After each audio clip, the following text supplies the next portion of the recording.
I've handcuffed myself to my own ideas. I am a ventriloquist, throwing my thoughts into the mouths of others, clinging to the validation of self found in this game of do as I say, and sometimes, as I do, I think I so cunningly play with this world as though my words on your tongue must mean I'm right. Right? I overthink everything. They call it high-performing anxiety. I call it wanting a thief in broad fucking daylight to rob me of the spitted mask of insecurity. I call it wanting a silent stare down so epic the wrinkles in our cheeks shrivel to an ecstatic quiver and the utter of a word barred by the diversion of all sensory impact escaping through my beaming golden eyes. They change color with my moods, my eyes. I swear they do. Green is for gay, hazel in contention. Flares of red line my pupils, instigated by anger, a blue-gray hue in sadness, and gold. Well, gold is for love. I am not here to talk about love.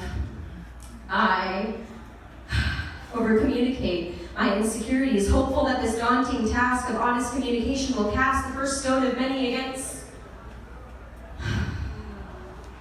I am a delicate flower, masquerading as a weed because it is easier to be intentionally picked and discarded than admired, while slowly withering away. Divisive conversation is my only real defense mechanism. I am 34 years old and I still sleep with a stuffed bear, and it's sentimental. And I'm perpetually baffled as to when we became so desensitized to ourselves that we dismiss the energetic remnants of those we have loved as clutter. Well, I like my fucking clutter, my trinkets and whimsically nonsensical paraphernalia exposing what I have been told will eventually turn into baggage. It may get lost on the yellow brick road one day as my attachment to my memories fades, but it was the journey that mattered the most. Anyway, my emotional availability ceased to exist the first time my chest was ripped open by the words, "I can't do this anymore." A million mixtapes of fiery passion thrown to the wayside like it was my fucking fault. She couldn't figure out how to fix the damn tape deck. Silence fueled the escape route, and she disappeared because this fighter, lover, and get shit doneer made too many waves, rippling into a cascading shit storm of clearly too much honesty. Small but mighty, I was sinking quickly, and all that remained was an indignant casualty of war cry. Betrayed.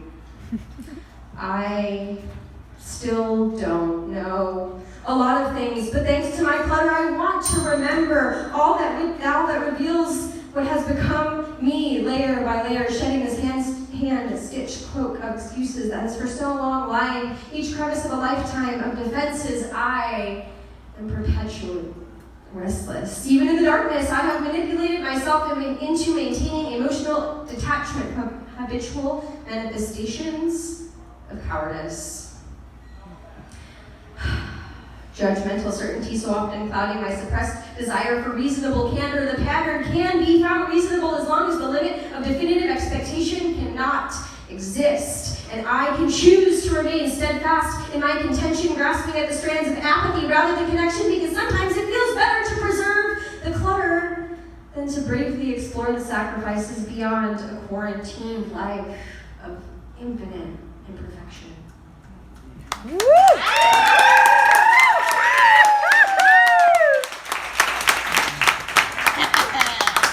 Feel that.